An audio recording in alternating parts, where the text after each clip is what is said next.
안녕하십니까? 이번 시간에는 불교적인 미덕으로 이제 알려진 중도, 그리고 나중에는 이제 뭐 어떻게 보면은 진리의 그 자체라고 말해지는 그 중도에 대해서 말씀드려 보겠습니다. 중도는 사실은 초기 불교에서는 그렇게 지나치게 관념적이거나 추상적이거나 절대화되어 있지 않고, 이 도라고 하는 게 이제 메소돌로지, 방법론이잖아요. 어프로치 이런 거거든요. 그래서 사실은 대단히 이제 우리가 진리를 혹은 뭐 마음 공부를 해 나가는 데 있어서 구체적이고 현실적인 방법론이었다, 이렇게 말을 할 수가 있겠습니다.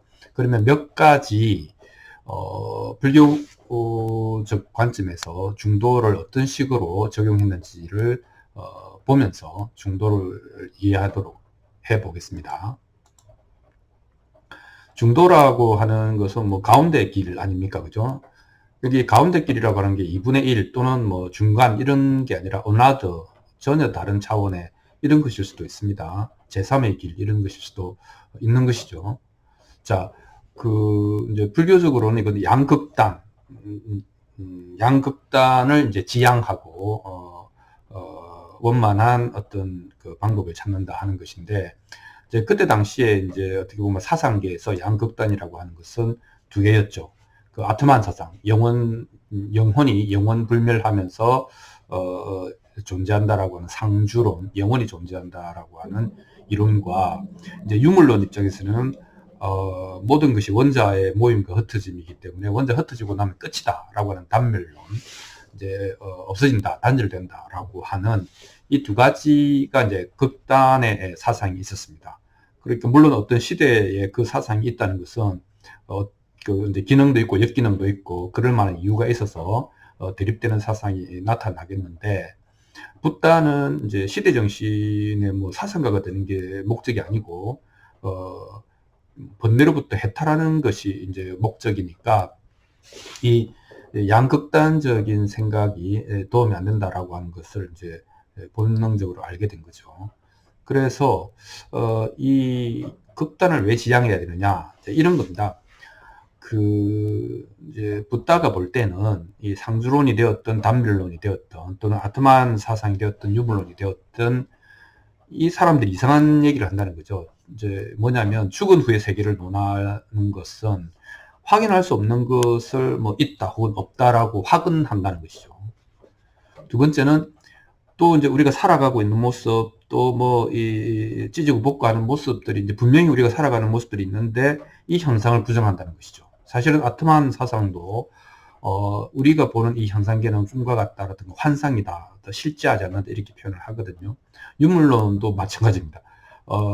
뭐, 원자론 기초해가지고 그 사람의 의식 활동이 분명히 있는데, 우리의 마음이 분명히 작용하는데, 그 마음이라고 하는 것은 다 유물적으로 환원시켜서 없다, 존재하지 않는다, 작용하지 않는다, 이렇게 이야기를 하는 것이죠. 그러니까 없는 것을 있다고 하고 있는 것을 없다고 하는 게 둘 다 이제 이 정도를 넘어선다, 이렇게 본 것입니다. 그래서 우리가 이제 세상과 나를 이해하기 위해서 우리는 이제 그럴듯한 이론을 채택을 하고 그 이론으로 다시 세상을 보면서 이것이 옳다라고 주장하고 싸우고 심지어 이제 서로 이제 편을 갈라 서기도 하죠. 그러니까 이런 것들이 그 생각의 충돌, 이성의 충돌, 세계관의 충돌이다라고 보는 겁니다. 그래서 붓다는 그내 속에 있는 형성된 관념, 이것도 사실은 내 것도 아니죠. 어디서 교육받고 어디서 듣고 그럴듯해서 그런 것 같아 라고 자기를 그것과 동일시한 거잖아요. 이것이 내 속에 있는 나의 이런 관념, 개념, 선입견, 편향, 이런 것들이 뭘 방해한다? 세상을, 사물을 있는 그대로 보는 것을 방해한다 라고 하는 것입니다. 그래서 있는 그대로 못 보기 때문에 우리는 망상을 하게 되는 것이죠. 그리고 이 망상이 번뇌의 뿌리가 된다, 이렇게 보는 겁니다. 그래서 붓다는 중도라고 하는 것은 진리를 찾아가기 위해서 굉장히 중요한 핵심적인 미덕이다, 이렇게 이야기를 했습니다.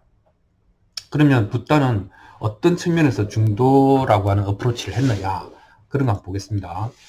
붓다가 이제 출가해서 마지막에는 고행을 했잖아요. 6년간. 그래서 세 가지 했다고 했지 않습니까? 첫 번째는 이제 나쁜 생각이 일어나면 그걸 확 떨쳐버린다. 그러니까 나쁜 생각이 일어나면 그것과 피투성이가 되도록 싸웠겠죠. 두 번째는 호흡, 숨을 한번 참아보자. 그래서 호흡을 안 하고 꾹 참습니다. 호흡에 반대해서 호흡을 끊었죠. 그리고 식사는 뭐 잘 아는 것처럼 백가죽이 등가죽에 붙도록 이제 금식 혹은 음식 섭취를 절제했죠. 절제 정도가 아니고 안 먹었죠. 그런데 이제 사실은 이제 이것이 극단이지 않습니까? 이게 극단이죠. 예. 그런데 붓다는 이런 우리의 마음이 일어나는 거, 그 다음에 숨을 들이쉬고 내쉬는 거, 밥을 먹는 거, 이런 것들은 그냥 일어나는 작용이다. 이렇게 본 것이죠. 일어나는 작용이다. 그런 것들은 자연스럽게 일어난다. 이렇게 본 것이죠. 또, 이런 또 얘기들 있죠. 몸이 먼저냐, 마음이 먼저냐. 예? 이제 뭐 몸이다라고 하는 건 단밀론자들 거고, 마음이다라고 하는 것은 또 아트만 사상을 가진 사람들일 거고, 그러니까 몸과 마음을 서로 대립시켜서 어느 게 진짜냐, 이렇게 선택해라, 또는 나는 이것을 선택했다, 이렇게 이야기하는 것이죠. 그런데 붓다가 보기에는 야, 몸과 마음이라고 하는 것은 갈대가 서로 묶여져서 서로 의지하고 있는 것처럼 서로 의존하고 있는 것 같다. 몸 없이 마음이 홀로 있을 수도 없고, 또 몸만 있고 마음이 없다면 그건 시체 아니냐, 이렇게 본 거죠. 그렇게 해서 몸과 마음의 관계에 대해서도 그것들은 서로 의존하고 있는 것이다, 이렇게 이야기를 한 겁니다. 그 다음에 뭐 이제 그 우주가 뭐냐, 세계가 뭐냐라고 이제 질문들을 많이 하는데, 나와 우주도 서로 뭔가 관계가 있는 것 같다, 이렇게 보죠. 세상이라고 하는 것은, 우리 눈앞에 펼쳐진 세상이라고 하는 것은 나의 감각기관이 외계의 그 사물, 그것이 정확하게는 무엇인지 우리는 알 수는 사실 없죠. 그것을 접촉해서 뇌 속에서 구성된 그림이다. 그러니까 세계라고 하는 것은 나에게 인식된 세계다, 이렇게 이야기를 한 거죠. 그러니까 사람들은 분명한 거를 원하지 않습니까? 이거 알면 저거. 그래서 이거란 말이냐, 저거란 말이냐, 이렇게 원하는데, 붓다는 아니야. 뭐 마음이든 호흡이든, 그다음에 우리 몸의 그 대사작용이든 이런 것들은 일어나는 거야. 응? 그리고 몸과 마음은 서로 의존하고 있는 거야. 그리고 세계라고 하는 것은, 내 눈앞에 펼쳐진 세계라고 하는 것은 나의 감각기관과 외계 사물이 만나서 내 머릿속에서 그려진 그림인 거야, 인식된 거야, 이렇게 이야기를 하는 겁니다. 그러니까 붓다는 이분법적인, 또 다르게 이야기하면 어느 한쪽을, 양극단의 한쪽을 택해서 세상은 뭐 진리는 이거다, 이렇게 이야기를 하지 않은 것이죠. 그러니까 어떻게 보면 그럼 뭐라는 거야, 이렇게 대단히 그런 이제 상황을 만들어낼 수도 있습니다. 그러나 붓다가 보기에는 이것 아니면 저것으로 보는 것 자체가 중대한 하자가 있는 인식이다, 이렇게 본 것입니다. 그래서 그럼 여기에 중도를 어떻게 적용하냐? 자, 우리가 아까 이야기한 욕망, 호흡, 음식과 같은 고행의 대상이 있었고, 몸과 마음의 관계, 우주와 나와의 관계, 세계는 무엇인가 하는 얘기가 있었지 않습니까? 중도를 이렇게 적용하는 겁니다. 우선 알아야 될 것은 내가 이론을 갖고 있다는 것을 알아야 된다는 거죠. 내가 내적인 프레임, 내가 세상을 보는 안경, 내가 세상을 보는 관점이 있고, 나는 그 관점에 묶여 있다 하는 것을 알아야 된다라고 하는 겁니다. 이걸 모르면 자꾸 이거냐 저거냐, 나는 이게 맞는 것 같은데, 같은 데잖아요. 나는 이렇게 생각한다잖아요. 그게 팩트가 아니지 않습니까? 그런데 우선 그래서 내가 어떤 특정한 이론, 특정한 편에 서 있다라고 하는 것을 알아라, 이해해라 하는 거죠. 두 번째는 그 다음에 그 중도라고 하는 것은 요것도 조금 저것도 조금, 뭐 밥도 적당히 먹으라, 호흡도 적당히 해라, 뭐 욕망도 대충 채워줘라, 이런 의미, 적당히 하라거나 중간점 하라거나 뭐 이런 것이 아니라는 겁니다.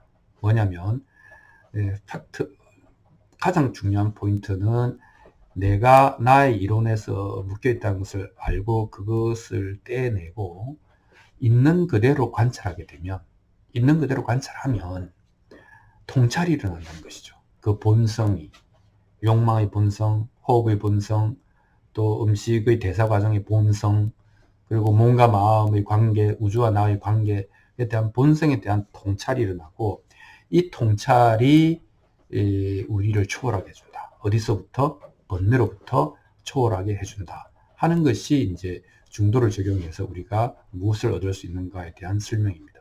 그러니까 붓다가 이제 중도를 얘기했을 때 우리는 중도를 너무나 어떻게 보면 개념적으로만 이해하고 있는데, 실제로는 붓다가 눈앞에 닥친 문제를 해결해 나가는 굉장히 중요한 방법론이었다, 이렇게 얘기를 할 수 있고, 중도의 핵심은 내 내면에 있는 그 마음의 안경을 벗어던지고 있는 그대로 봄으로써 통찰을 통해서 벗어나고 해탈하고 초월하고 자유로워지는 것이 중도의 본 뜻이다, 이렇게 이야기를 할 수가 있겠습니다.